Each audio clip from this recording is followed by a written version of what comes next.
Another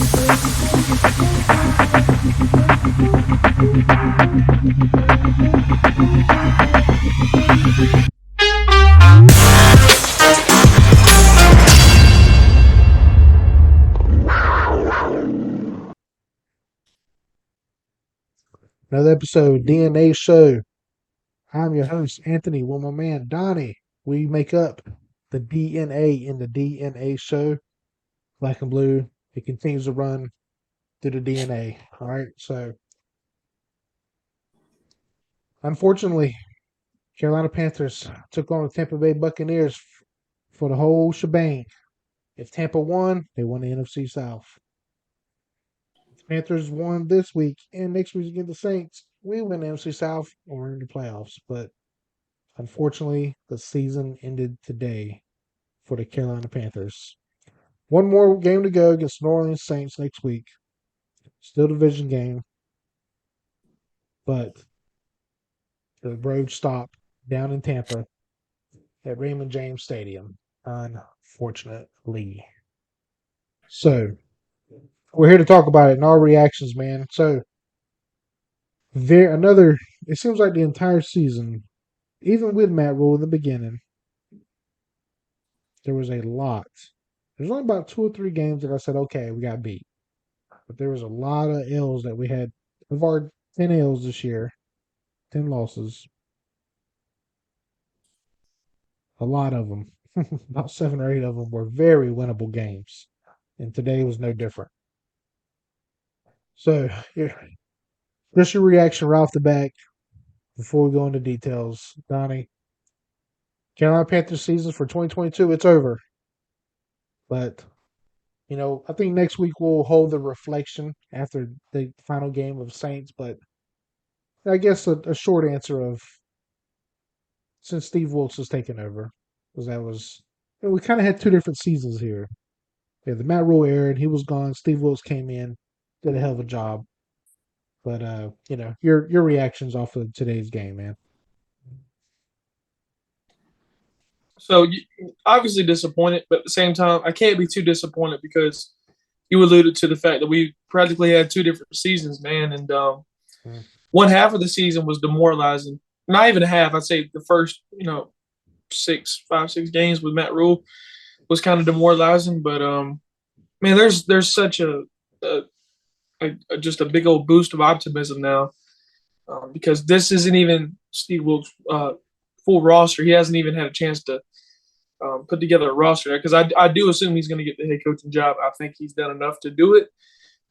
Just with the increase in play with such a quick turnaround, man, and it doesn't happen as much.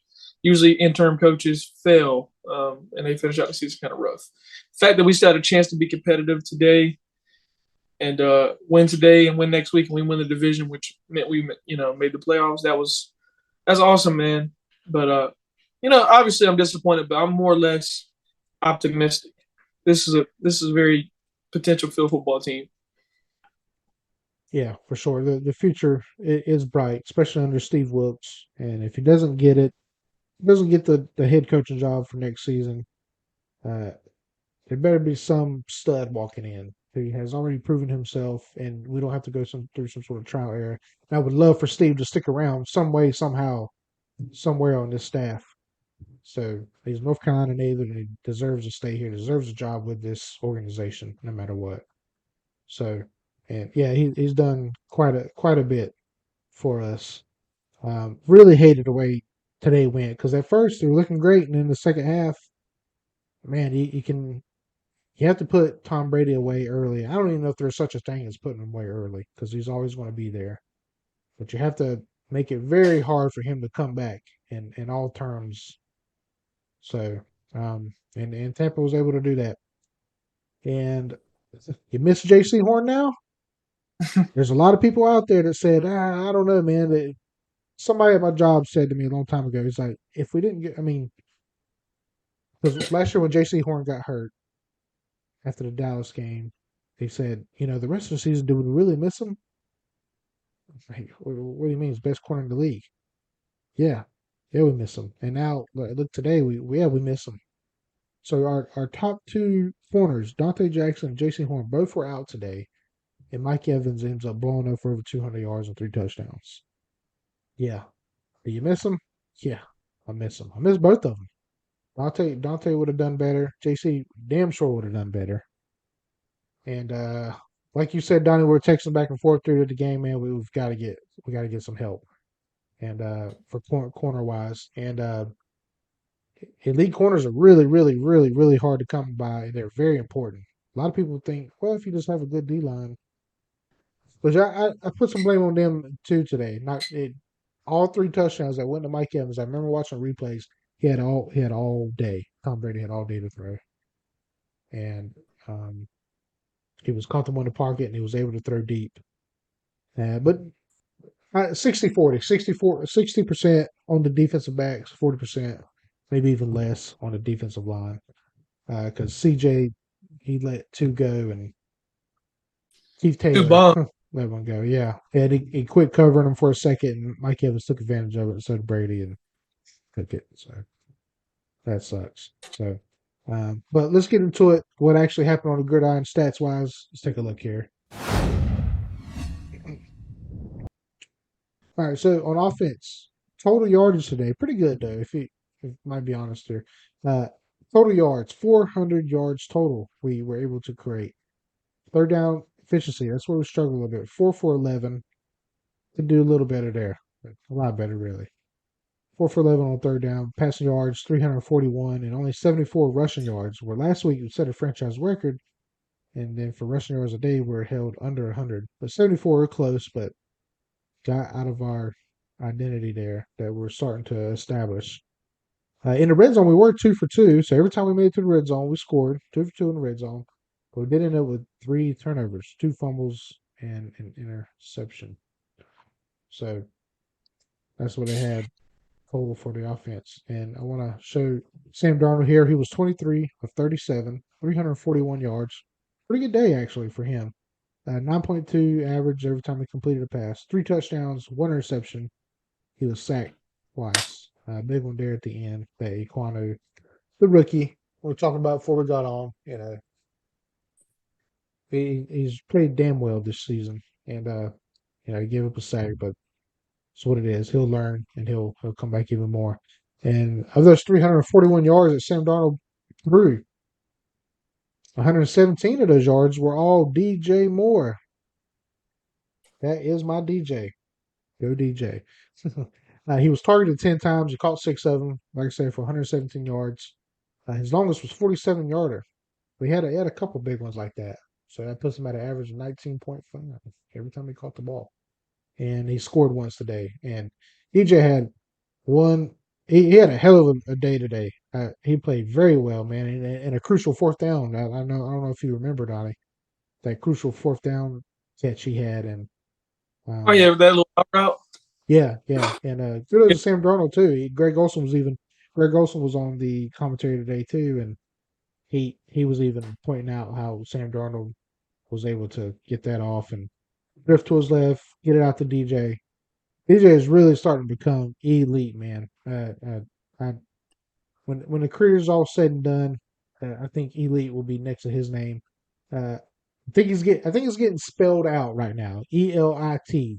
It's like Game of Right. Horse, you know. ELIT. It already spells elite, but you just need that E right there at the end. So and let me. You go mind if I interject real quick? ahead, sir. His and forgive me because you're going on a nice soliloquy here. But if you look at DJ's body of work, how many top tier quarterbacks has he really worked with besides Cam? And him and Cam's time was not very Very long true. together because Cam getting injured. Yeah. DJ first year actually towards midseason. So DJ has had he's had to work with Kyle Allen. He's had to work with Will Greer, Taylor Heineke. He's had to work with Sam Darnold, Teddy Bridgewater, Baker Mayfield. I think honestly, once he gets a true number one quarterback, man, he's going to take it to the next level. I think so. Yeah, I think so. And it sucks because it takes a good quarterback to almost make you elite, I guess. And that's where he'll get his final E. It sucks that he kind of has to depend on a good offensive coordinator, a good quarterback. But like I said, he is without a doubt in my mind A lot of people say it's Steven Moose. I'll say it's Steven DJ for sure. Best receivers of all time to come through Carolina. So, and now on the other side of the ball, our defense. Now they ended up giving up 478 yards total. 411 of those yards are passing. They ended up slowing the rushing game down. They only walked away with 67 yards rushing. And Tampa Bay was 1 for 3 in the red zone. 3 trips, only one time to score, and that was there towards the end. So, and ended up having 3 sacks and a turnover for the defense. I want to spotlight some guys here also.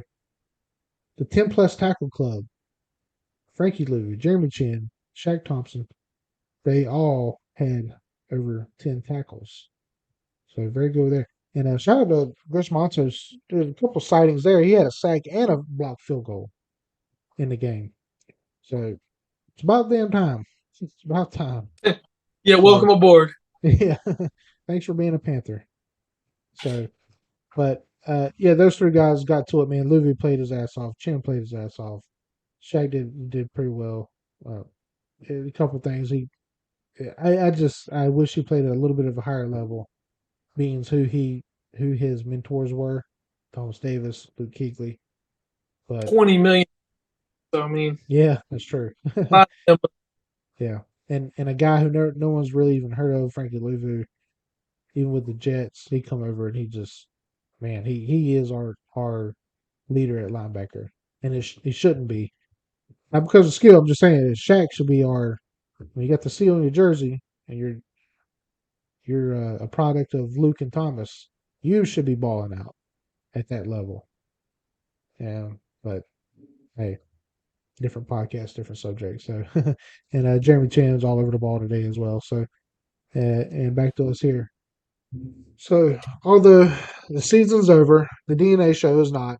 We'll have another episode next week, still talking about the Saints, and then we're going to wrap it up there. And after that, I think we're going to step back. We're going to take time off, uh, enjoy our families, and enjoy the playoffs. Uh, spend time with me, family, and yeah, and we're going to come up with better content, man, and different content, more content, better content, all that, man, and we'll touch on that later. But uh, so yeah, what happened here, man? Let's go into that a little bit. This game here, man. Just what happened? Where was the downfall? Because first half, man, well, right there towards the end of the second quarter, you started seeing the the change kind of happen. It's like, okay, maybe it's just okay. All right, maybe they'll go in the locker room, they'll come back out, and they'll start kicking ass again. But yeah, you could kind of see what was going on there and the tide of changing. So, what was the downfall you say for the Carolina Panthers today? man, honestly, I thought things would have sort of, I kind of predicted us not going for it on that initial 4th and 1. I know we were at midfield, but like you made a really good point, man. When you're playing Tom Brady, man, you want to kind of do your best to bury that. Forgive me for the horrible phrase here, but you want to try to bury him as quick as you can. I mean, Right. it's not gonna be an easy task. It's like find the final boss of a video game. That motherfucker's gonna he's gonna be boxing. He's gonna be throwing haymakers. You're gonna get right a few times. Your HP is gonna go down. It's gonna be up here, and it's gonna be by the time you're done, it's gonna be here. But not at a 10, And I feel like us going for that early on, and honestly, I thought we had enough momentum offensively to convert. We did not do it. We chose not to do it again. I just think in these situations with such momentum that we had going offensively, Yeah. and I was loving the pace we were going on. We were moving the ball. The runs seemed like they were just enough to set us up on 3rd down. And we did not do that. And we also shot ourselves in the foot, losing the ball. And Sam Darnold did underthrow. He had some underthrows today. I do think he played. I don't think he played a bad game of football. I don't really put this loss on Sam Darnold entirely. I mean, he definitely deserves a little bit of it. His underthrows kind of hurt us a little bit today. I do think if he would have put that throw on DJ, over the shoulder, obviously we know how fast DJ is.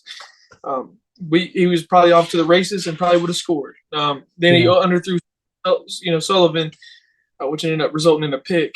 I mean, those are killer, man. But in these games, you don't want to play conservative. That's what gets you in trouble. And I think we played a little bit too conservative today. Yeah. So, unfortunately, those conservative decisions led to our loss. However, I do think that we put up a damn good fight today, and there is a lot to like. So, but that's to me, that's what went wrong. Not really being aggressive on those fourth and ones and things like that. Yeah. And just overs and just missed opportunities, underthrowing passes and things like that. And also, another thing that kind of, but our hands are kind of tied. So when I say this, kind of bear with, like, our ability to make adjustments defensively, specifically with the corners. Yeah. We cannot find a great matchup. And honestly, I get it. Josh Norman is fresh off the street. Motherfucker was serving. He was a barista. He was right. At least give Josh Norman a chance out there, man. I mean, what? Yeah. He's played enough football in his life to know what man-to-man is. Right. He's not in corner, but damn, I mean, we've seen Keith Taylor get caught looking and just getting flat out ran.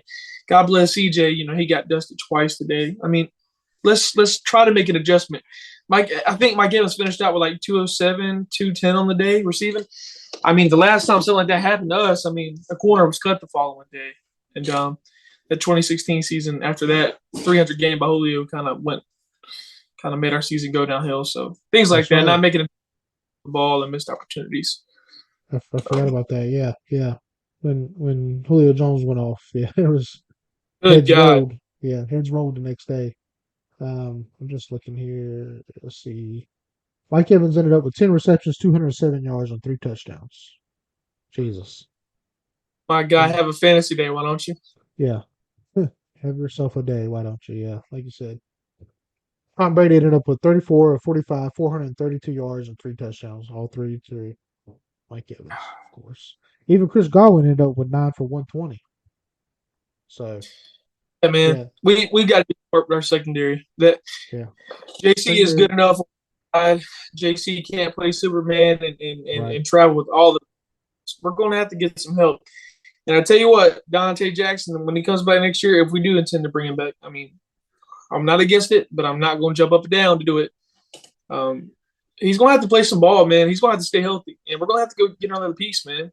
Yeah. So I don't think we need to pick up C.J. Henderson's option. I think we need to walk. It's crazy, man, because in training camp there's a lot of chirping and murmuring going around about him being the best defensive player on the field. And it seems like when the season started, man, things have just been. There'll be times where you're like, "Damn, good play, CJ," and next, just a nose diving to the bottom and crashing. So, and we also need a pass rush. Outside of Brian Burns, I mean, Brian Burns can only do it with so much. We need another edge threat. I think we could do that in the draft. So, I mean, even though YGM showed his ass today, that's the first time in like 3 years we really saw. Yeah. I can't remember. Is Brandon Smith hurt, linebacker? Brandon Smith's out for the season. I think he did something to his foot, if I'm not mistaken. Okay. He's hurt though. He's out. Because I was thinking, like, man, where's Brandon Smith been? But yeah, I forget that he's hurt. So yeah, hurt. So keep building on this defense, man, and this defense will be elite, man. Because there's the pieces that are good are elite pieces. Lulu, Chin, JC, Brian Burns. I mean, you know how many teams would kill to have those guys? Wow.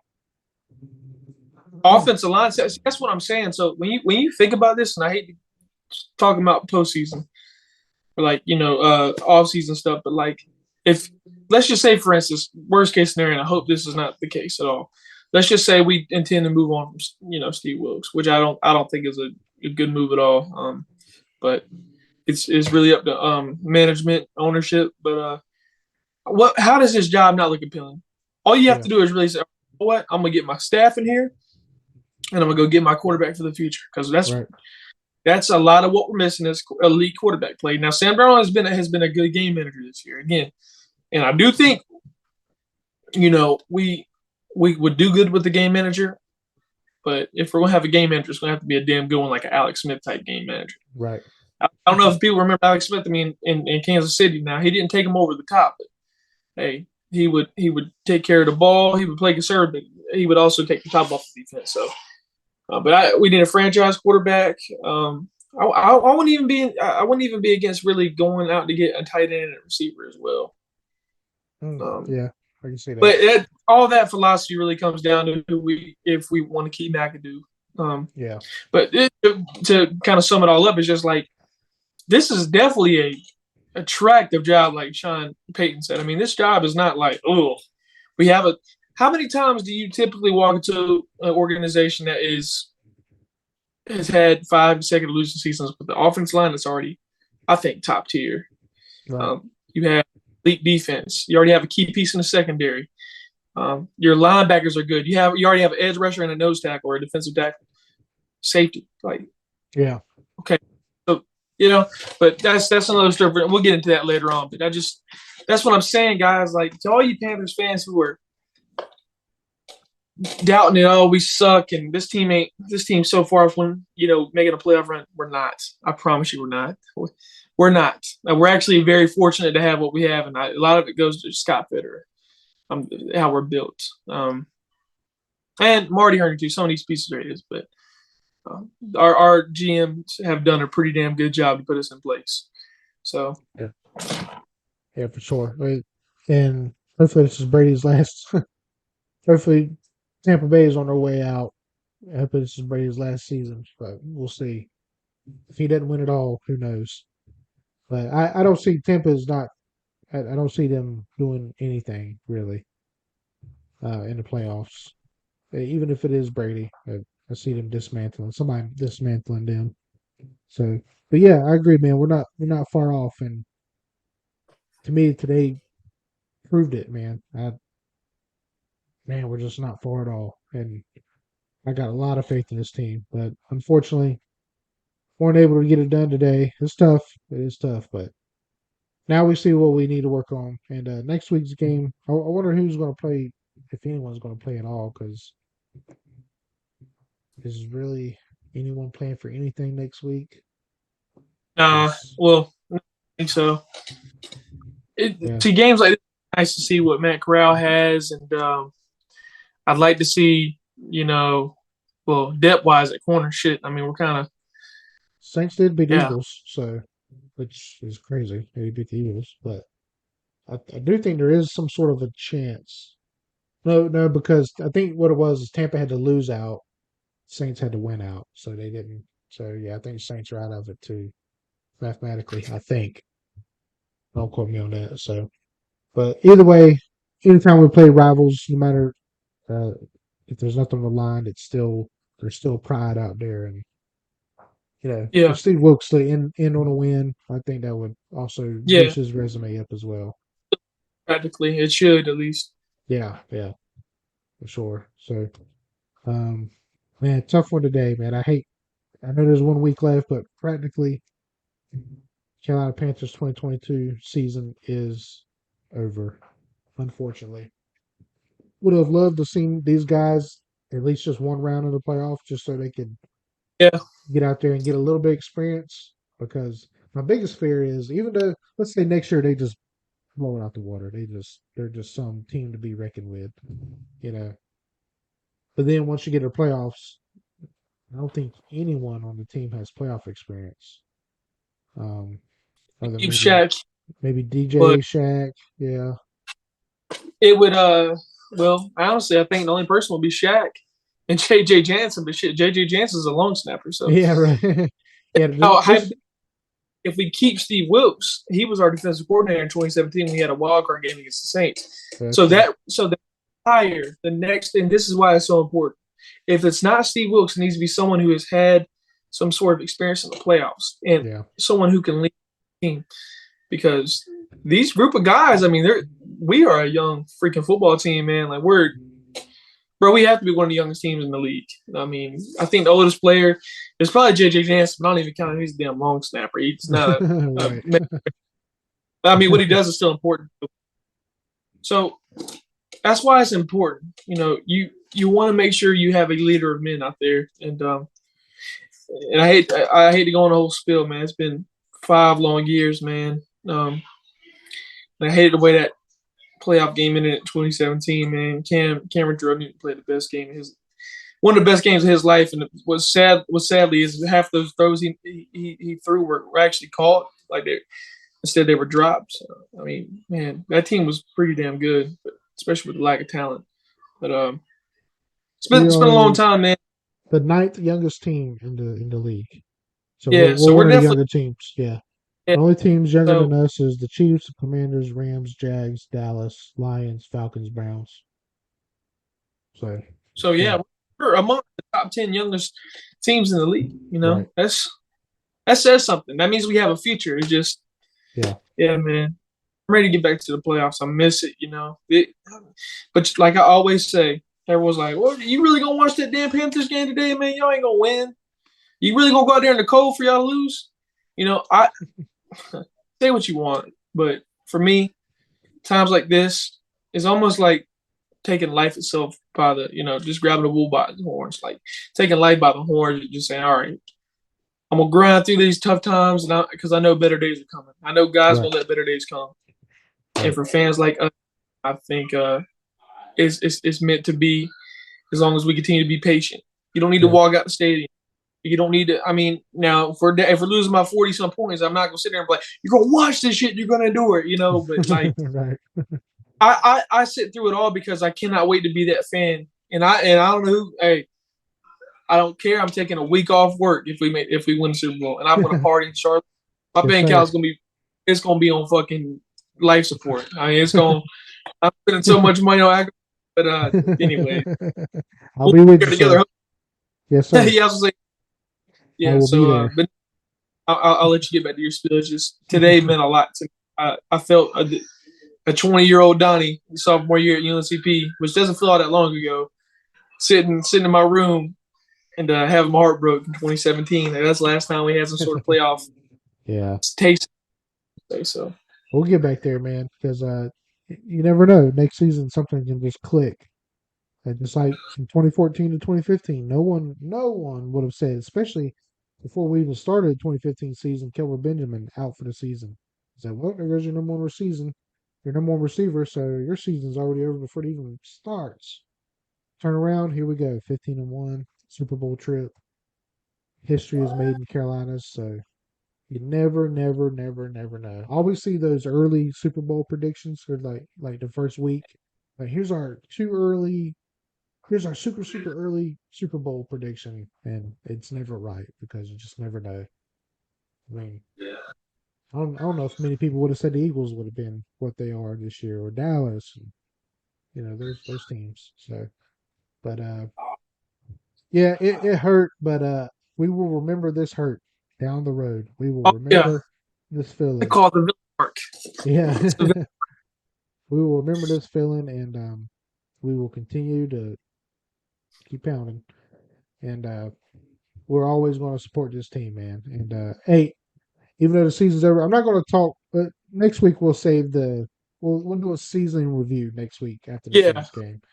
Um, but I am proud of this team, man, and the way they me too. turned around, and there's a lot to hope for. Like Donnie says, we're not far at all. So Nah, we're not. yeah, there are better times to come in Charlotte, man, and the fans are waiting for it. They're there and they want it. So, but the fans got to be fans too. Got to go out there and support this team, man. Even Yeah, at times like this, go out there. Don't give your tickets away to the away teams, man. That imagine if you played sports in high school. Imagine if oh hey mom, I got a game today. It's at 7 o'clock, and then instead she said, "No, I ain't gonna go, but I gave my ticket to your cousin Johnny, who you ain't seen in 3 years, and he's gonna go instead." You'd be like, "Damn, mommy ain't gonna come see me play. I mean, what the hell?" I'm sure those players see that and they feel that, man. They don't see team colors in the stadium and be like, "Well, damn, nobody wants to be here and watch us play. I guess we suck." Yeah. so So that's why we changing coach. Um, right. that's going because that shit didn't start into that weak ass motherfucker. Excuse my French, but he gets me pissed.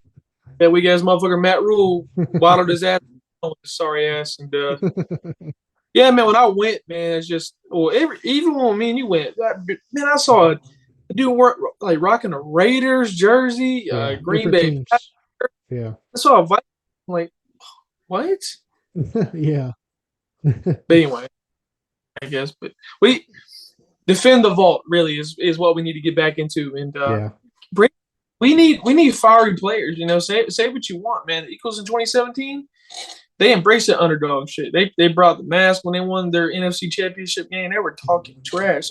Yeah. That we need fiery guys like that. Like when we're in our draft interviews, we need to be talking to these guys. Like, for instance, the Giants, they have some young dogs. They have a defensive end called Kayvon Thibodeau. He's a really good ball player. He was like a dark horse for who I wanted us to draft this year if we didn't get offensive lineman. And man, he took the phone after the game. It was early in the season, but he was like crying. He was like, "Man, I'm so happy we got this win, man. We worked hard." Like, and of course, people were like, "Oh, what a bitch, who's crying?" But Yeah. like, passion is what we miss. Yes. I miss Cam doing the scuba diving and the whole Superman dab, like all that stuff. Where I miss Steve Smith spinning the ball after. Dude, Steve Smith could gain 3 yards. What's up, bitch? Like, Yeah. bro, we don't have that right now. That's That's why we need to get passion. it back. So it's And passion. I hate to give it to him, especially today, but you know, when receivers drop balls or when he got sacked, you saw Tom Brady showing passion, slamming the ball down, getting Yeah, pissed. He is a crybaby a little bit because he just is, and I hate him. But I more will damn say, success. man, he's got passion. He's got passion though. He's got 7 rings to back it up. So yeah, that's what we need, man. People that want to win, and not people like C.J. Henderson who give up a big play and then he walks off the field with his hands down. You know, and even though we're hard on Dante Jackson against the Steelers, Ron Rivera gave that special that that speech. Dante was pissed that he gave up, big passes and stuff like that. And I'd much rather you be pissed and passionate about you failing on the field or messing up on the field than no passion at all, just sitting down with your hat on. Because Sam Darnold would do that for a while. He'd sit there and nothing. Yeah, A lot of shit about Seattle, man, but I'm glad he made him reflect. I mean, he really he has some special tools, and I'm not even saying just because just because he's playing good. I was really tough on that guy. I feel bad, but hey man, but you know, I what he guess gets you paid see to players. do. Yeah, I mean, you see players' potential, and you want to play to that. I mean, so Yeah, yeah. but yeah, I mean, disappointed. I'm definitely disappointed, but most importantly, my optimism definitely outweighs my disappointment, though. But of course, losing, I'm not gonna be up here. I'm not gonna let it be a morale win. Yeah. But yeah, Well, let me ask you this last question, and we'll let you be. Now, the last 2 or 3 games, Sam Darnold's played pretty well, and I guess financially it makes sense to just go ahead and keep him. But is he our future quarterback, or do we go ahead and keep looking for quarterback? yeah. I I think you resign Sam Darnold and you let him come in as a backup. And honestly, I think he could teach a young quarterback the ups and downs of the league. He's been through a lot of them. Yeah. I don't know. I don't know if you've heard, but Cam Irving, last year, our left tackle last year, has been a mentor to Ikem Ekwonu, and there's been some stories on that, basically just telling he's a mentor to Icky, say, hey, look, when you're young, this is what you expect. If I did it this way and it didn't work out for me, I want this to work out for you. That's what and honestly, Sam Darnold come in and say, God, knock on wood, God forbid, we draft a young quarterback who's going to be our franchise. God forbid, I hope. God forbid, I hope it doesn't happen. Say he gets hurt. Like, I'm comfortable with Sam Darnold, being our Derek Anderson to our future quarterbacks. Hopefully, Cam Yeah. Newton. They'll never be another Cam Newton, but that's just out of that scenario. You see what I'm Yeah. saying? But because we were comfortable when Derek Anderson was in the game when he first got signed. Like, okay, well, he ain't Cam, but I mean, I know it's going to be a conservative game, and he's not going to make Cam plays, but he's going to do enough to get us a dub and get us out of Yeah. here. So that's Yeah. what we kind of need to send. He's got the offense. He can help the young quarterback learn the offense. But I mean, we were signed up to a cheap deal as a backup. We go get a quarterback for the future. Hey, listen, we got to get someone to help us Yeah. use the full potency of this offense. I mean, this offense could be. We're like a contained monster on offense. We just haven't had our we just haven't had our chains broke from it. You know, Yeah. we're waiting to fully let all of us unleash. We haven't even hit our final formula like Frieza, like in the fucking first. Right. Yeah, for sure. That's what. Uh, the offensive line is there. The running back room is there. The receivers are definitely there. Um, yeah, let's go get that quarterback. And along with that quarterback, I would love to have a great offensive coordinator. So, and needs to be a good relationship there with the offensive coordinator and a quarterback. So, but season's not quite over yet. We'll be back again with you next week when we take on the other division rivals, the New Orleans Saints. Then after that, we'll talk a little bit about what we can look at for the DNA show for next season, baby. So, but after the Saints game, we'll probably take off. We'll take some time off a little bit and enjoy the playoffs, me and Donnie. And but we're going to still keep kicking it. Don't forget to follow us: Facebook, Instagram, Twitter, YouTube, TikTok, our biggest following. So don't forget to follow us all there. We'll keep pushing out content even more and more and more. So uh, didn't end the way we wanted to, but hey, at the end of the day, we always keep pounding, baby. So, Man. but we will see you again next week, the final week for Carolina Panthers 2022 season against the New Orleans Saints. You catch us all right here, the DNA Show.